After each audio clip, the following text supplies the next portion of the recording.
Africa can lead, and Africa has already established the ground for leading and champion the issue of women and peace in general.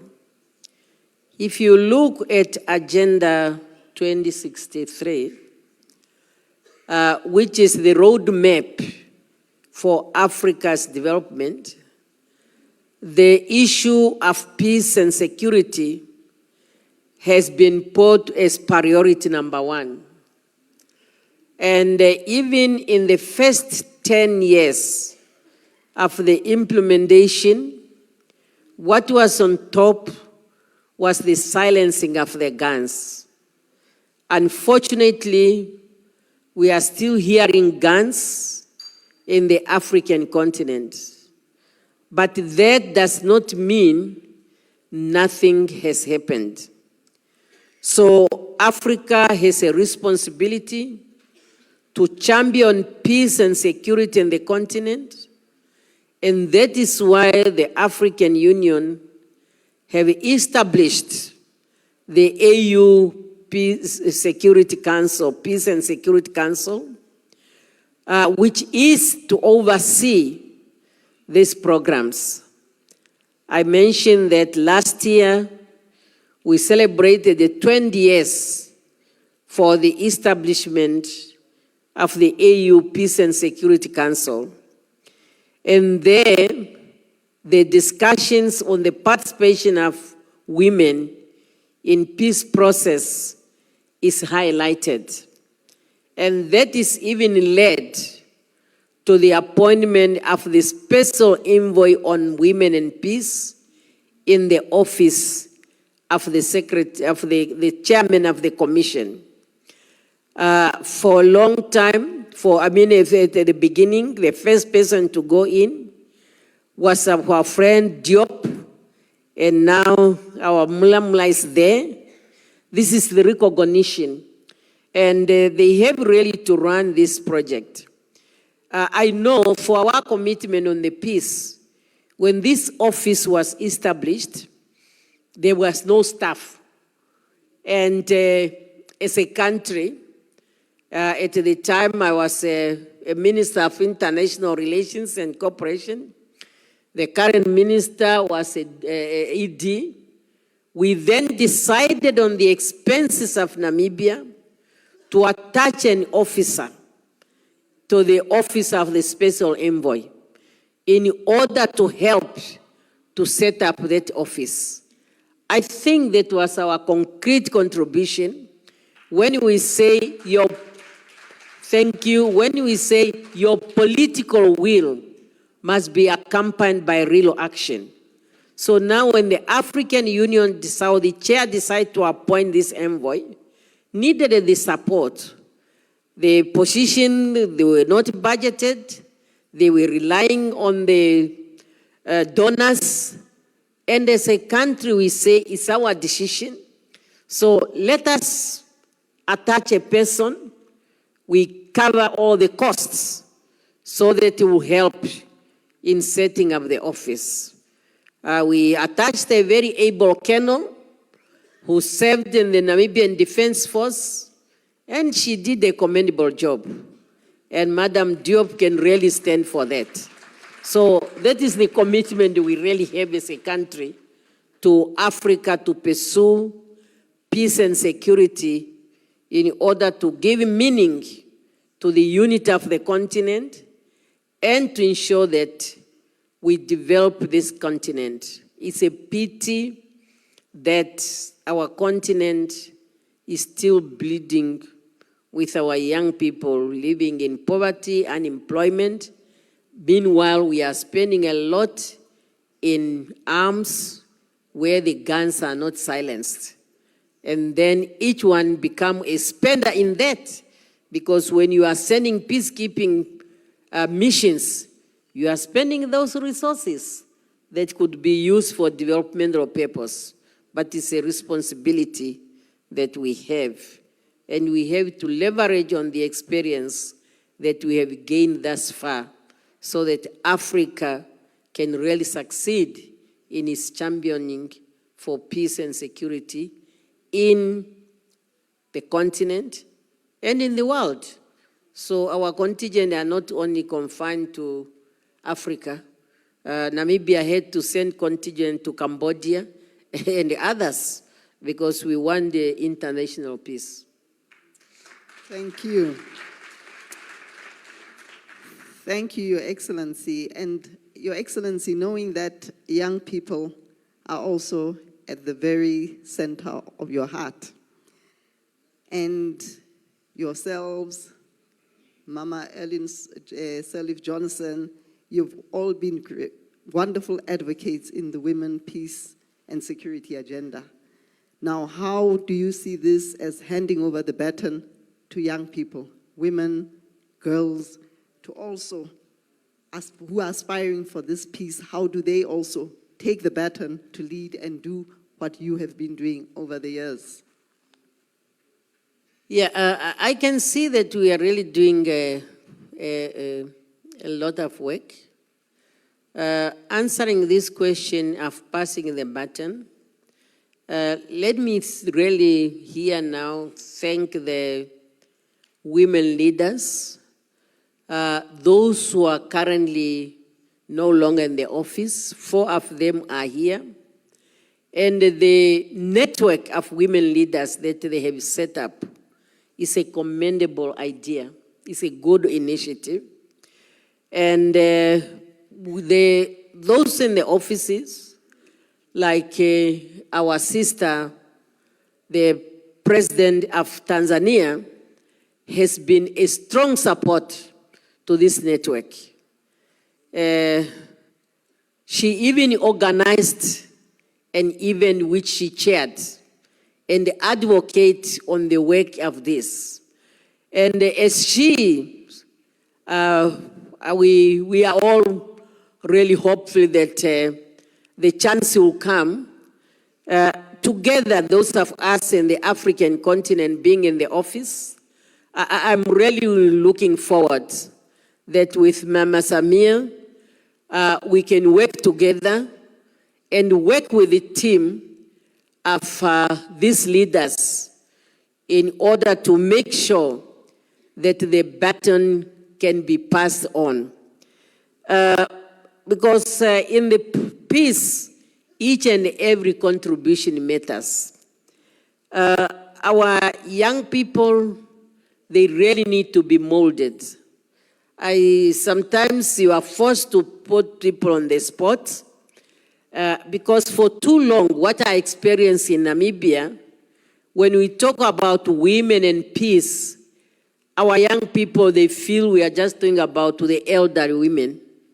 So that's why when I took office, I had to disappoint one of our young person enjoying herself in the Ministry of Youth because that's what she enjoys better. And I say, I'm sorry, I'll make you the Minister of Gender Equality and Child Welfare to enable us to pass the baton. Emma, you can stand up. So it was not meant to punish you. It was a deliberate move that we need to be passing the baton to the young people. And I'm sure being in the office where she is now and following the debate in this room, she's realizing the power that she's having. She's having the power to ensure the intergenerational, when we talk about women empowerment, when we talk about development, when we talk about the women and peace agenda. So that is really how we are going to pass the baton. We need to engage them and we need to make them know. During tea break, the discussion almost came, but the protocol disrupted us.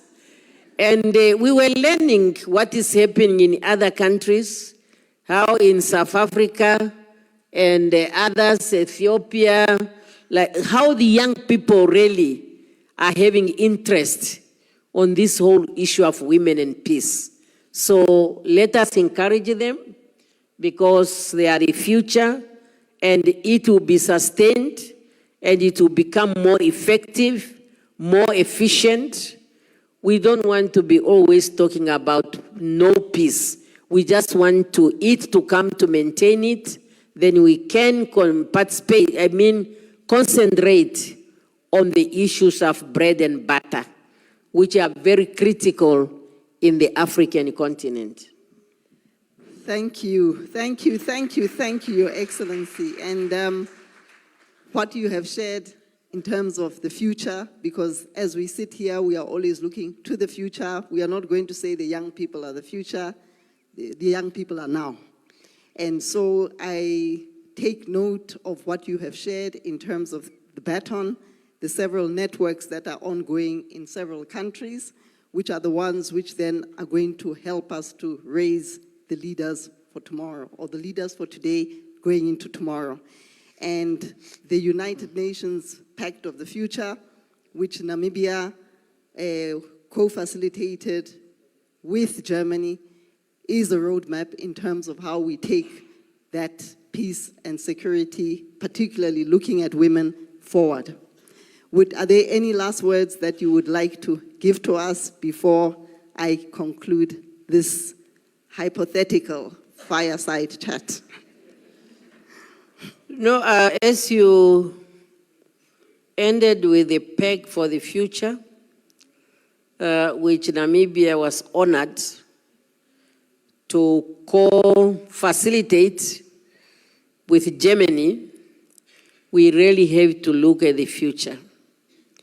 And I hope we who are the leaders of today, our actions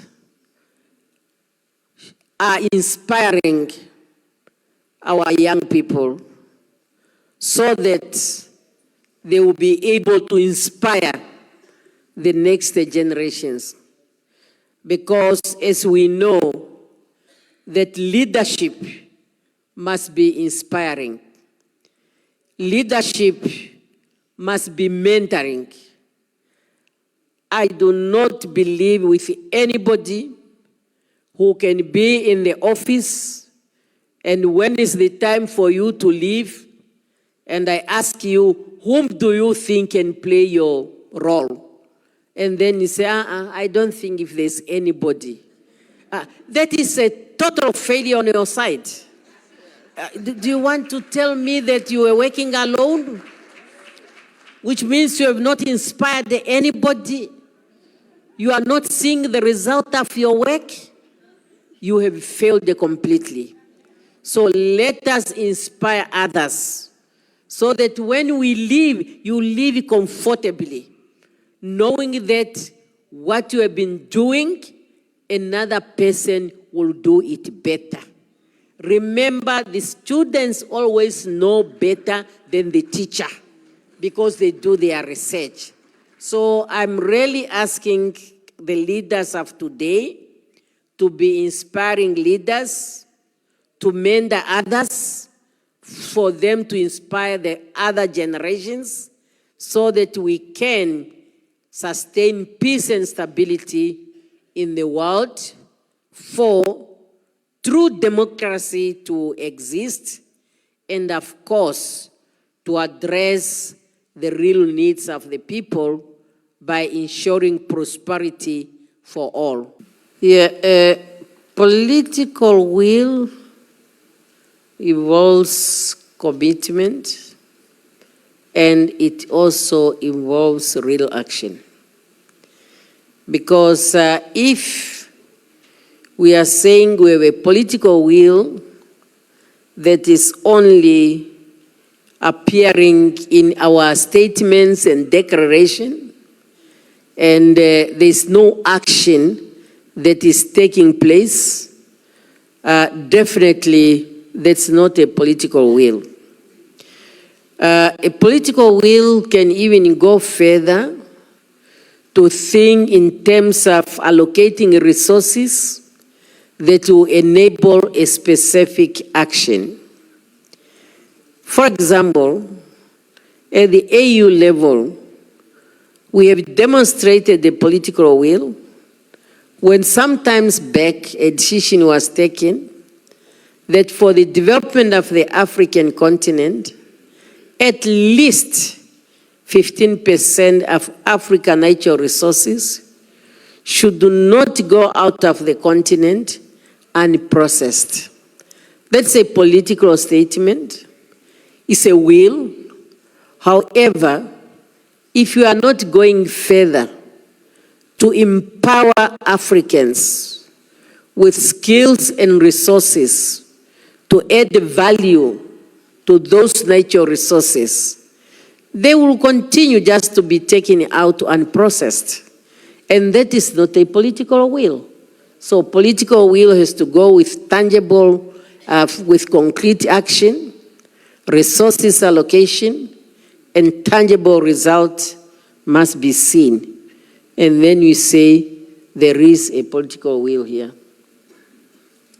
Thank you. Thank you for that again. And also, just as a follow-up, because I do have a follow-up, is many times having worked in this Southern Africa region, in the SADC region, in many countries, one of the things that has often been said is that we have a lot of policies, we have a lot of national action plans, declarations, but the challenge is the implementation. So it would be interesting to hear your reflection on that, even as we look at the Women and Peace Security agenda, how you would see us actually move to that action which you have spoken about. You have spoken about the budget that needs to go with it as well. But how do you think we can move beyond that? Yeah, we can move beyond that by, again, going back to the issue of empowerment. We cannot just talk about women need to participate in peace process as mediators, as negotiators, if we are not building their capacity to do that.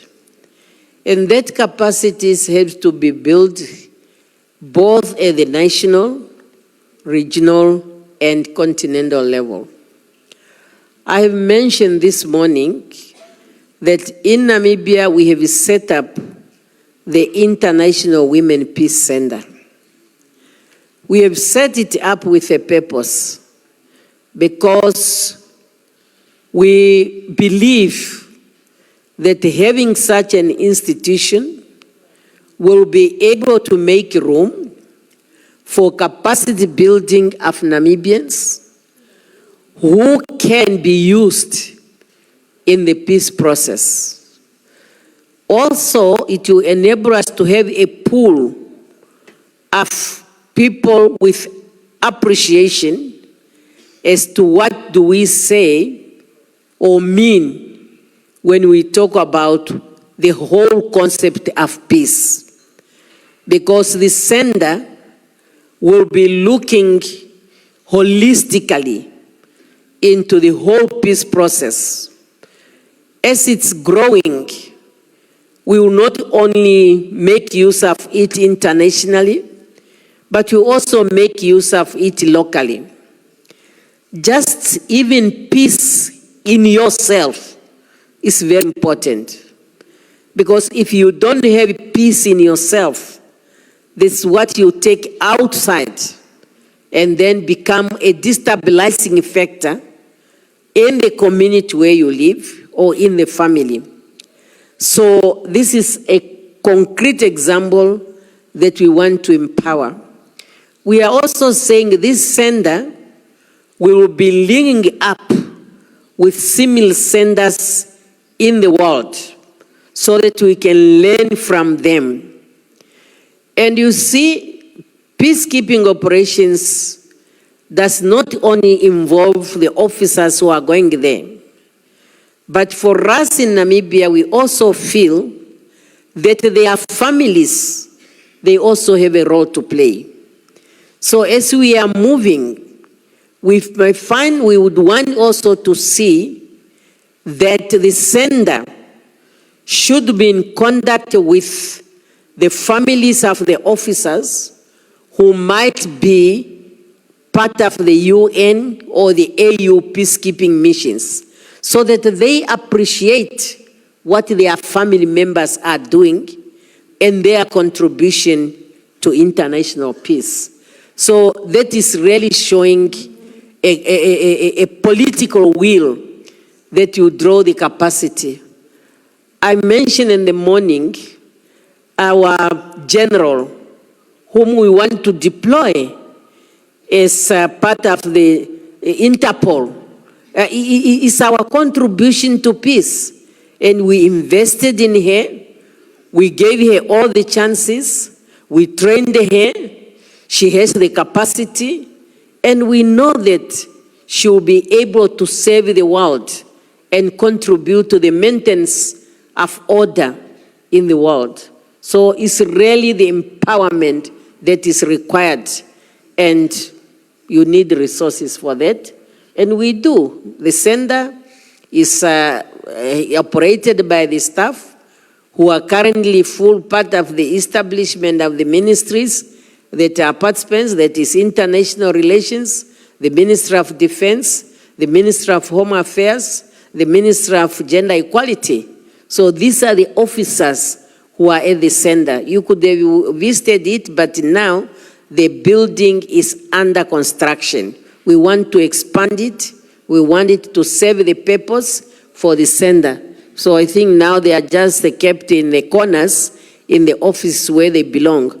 But they used to operate there, but we realize we need to improve on the facility. And these are the resources that we are making available for peace process.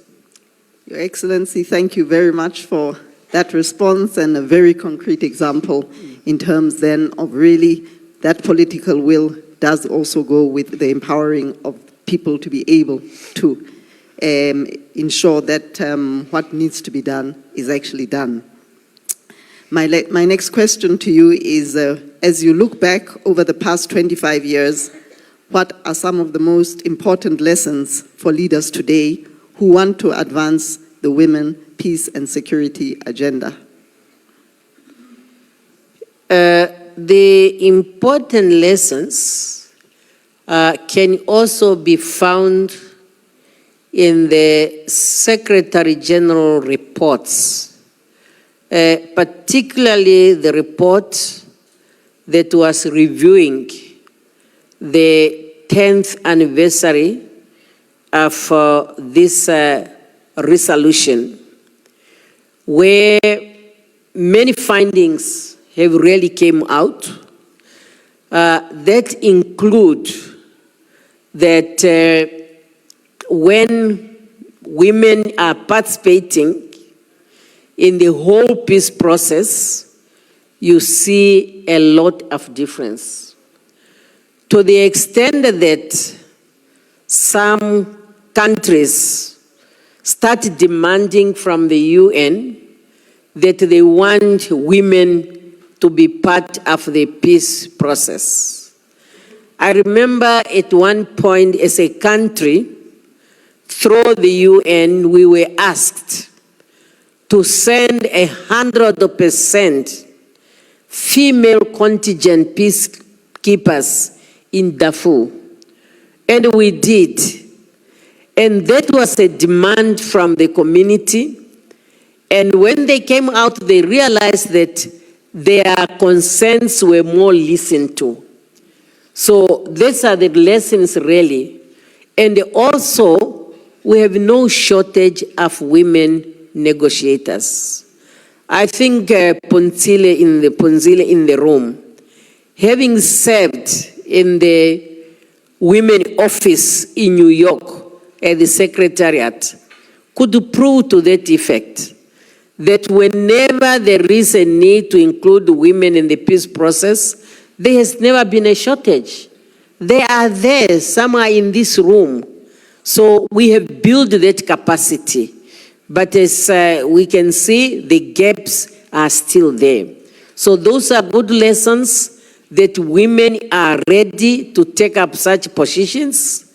Women, they have the capacity, and also that women listen to issues with a different ear.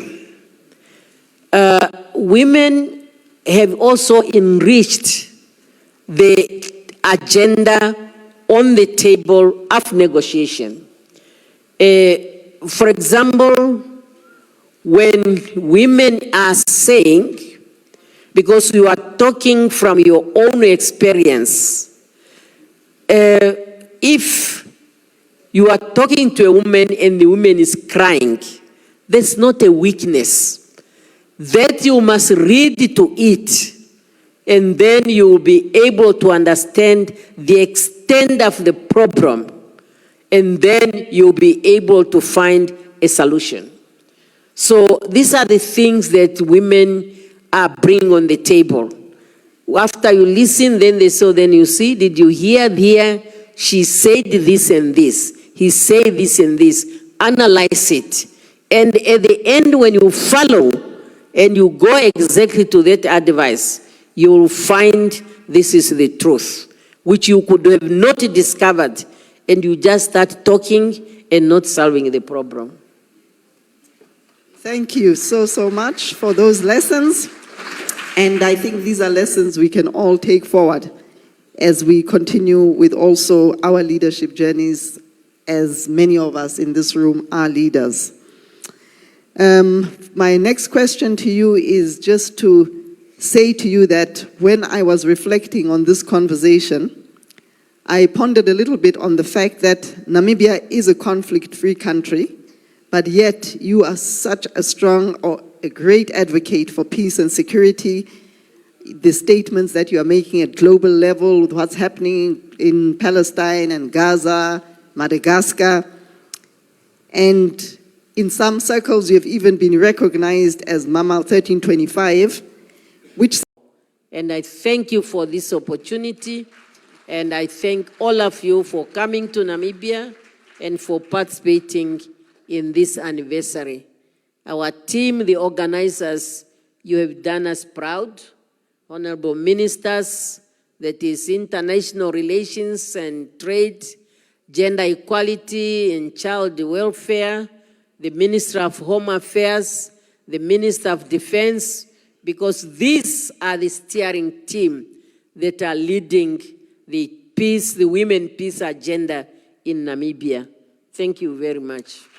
Thank you, Your Excellency, and thank you, esteemed guests. Thank you, Africa, Mama Africa. Oh, yeah. You make Africa great. Thank you, Africa. Thank you, Africa.